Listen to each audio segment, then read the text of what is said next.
नमस्कार, ब्रेकिंग राज न्यूज में आपका स्वागत है और मैं हूं आपके साथ अनुपमा। माधव बाल निकेतन वृद्धाश्रम लक्ष्मीगंज में आयोजित भागवत कथा के 5वें दिन श्री कृष्ण जन्मोत्सव गोवर्धन लीला चरित का सजीव वर्णन किया गया।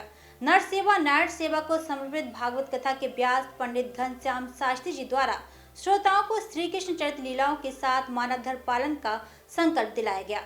माधव बाल निकेतन वृद्धाश्रम में आयोजित भागवत कथा में इस बार कथावाचक पंडित घनश्याम शास्त्री जी द्वारा नर सेवा नारायण सेवा को जीवन का अमूल्य अंग बताया है।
ब्रेकिंग राज न्यूज से चर्चा करते हुए शास्त्री जी ने बताया कि भागवत कथा सुनने के साथ कथा को जीवन में ढालना भी चाहिए, मानव धर्म पालन की पहली कड़ी है। अब शास्त्री जी कैसे संकल्प दिलाते हैं अपनी कथा में और कैसे याद दिलाते हैं कि जो युवा बच्चे हैं वो भी कभी बाप बनेंगे, बाप के बाद में वृद्ध होंगे, और जो बहू हैं वो भी कभी सास बनेंगी। श्रीमद् भागवत की कथा हमने वैसे तो बहुत की है और शहर में जगह जगह भागवत की कथा होती ही रहती है, और जहाँ कहीं भी पितरों की ऐसी समस्या होती है तो लोग मुख्यतः भागवत कथा ही करवाते हैं। लेकिन ये माधव बाल निकेतन एक पहला ऐसा परिवार जो हमें मिला है जो केवल किसी अपने पितरों के लिए नहीं, जीवित माता पिता के लिए जो वृद्ध रह रहे हैं उन माता पिता के लिए ये भागवत कथा करवा रहे हैं। ऐसे प्रत्येक कपूत बच्चे जो अपने माता पिता को वृद्धाश्रम में छोड़ देते हैं, ऐसी औलादें जो जीने की अधिकारी नहीं है, वो ये सोचती नहीं है, ये भूल जाती हैं कि हम भी कभी बड़े होंगे, हम भी वृद्ध होंगे, और उनके भी बच्चे अगर वृद्धाश्रम में छोड़ करके जब जाएंगे तब उनको कैसा कष्ट होगा। मैं एक चीज पूछना चाहता हूँ कि आपकी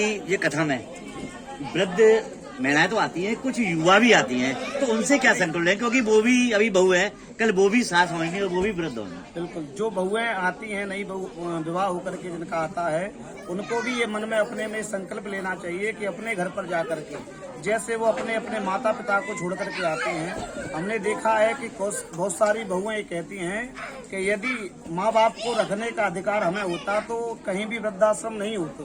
और इसी बात को यदि ऐसे समझ लें कि यदि घर में अपनी माँ को ही, सास को ही अपनी माँ समझ लें तो वृद्धाश्रम नहीं होते। वही बहुएं अपने घर से अपने माता पिता को, अपने सास ससुर को घर से निकालती हैं, लड़ाइयाँ झगड़े करती हैं और वृद्धाश्रम में ऐसे माँ बाप रहने के लिए मजबूर हो जाती हैं। तो ये भूल जाती हैं कि हमारे भी बच्चे बड़े होंगे और हमें भी किसी दिन इस वृद्धाश्रम में आना पड़ेगा, क्योंकि जो बोया है वो तो काटना ही पड़ता है। संस्था के चेयरमैन नूतन श्रीवास्तव ने कहा कि भागवत कथा का आयोजन उन युवाओं को सद्बुद्धि देने के लिए किया जा रहा है जो अपने माता पिता का अनादर करते हैं। माधव बाल निकेतन एवं वृद्धाश्रम में समय समय पर ऐसे आयोजन होते रहते हैं।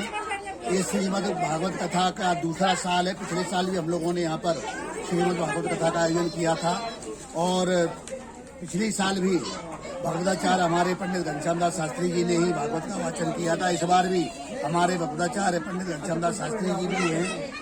भागवत कथा का उद्देश्य केवल यही है कि जो हमारी युवा पीढ़ी है, जो ये सोचती है कि हम बूढ़े होंगे ही नहीं, उन्हें बूढ़े लोगों से परहेज है, बूढ़े लोगों के साथ बैठने में उनको परहेज है, बूढ़े लोगों के साथ उनको बात करने में परहेज है।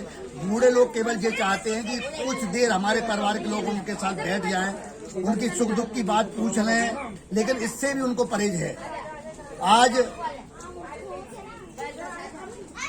जो युवा पीढ़ी है, अपने अगर यार दोस्तों के लिए कह दो, पार्टी के लिए, तो उसके लिए वो तैयार रहते हैं, लेकिन नाते रिश्तेदारी में कहीं अगर जाने की बोल दो तो वो कहते हैं कि हमें पापा कोई जानता ही नहीं है। हम अगर तुम कहीं आओगे जाओगे नहीं तो तुम्हें जानेगा कैसे। अभी अपने सनातन धर्म में वृद्धाश्रम होना ही नहीं चाहिए। वृद्धाश्रम एक अभिशाप है।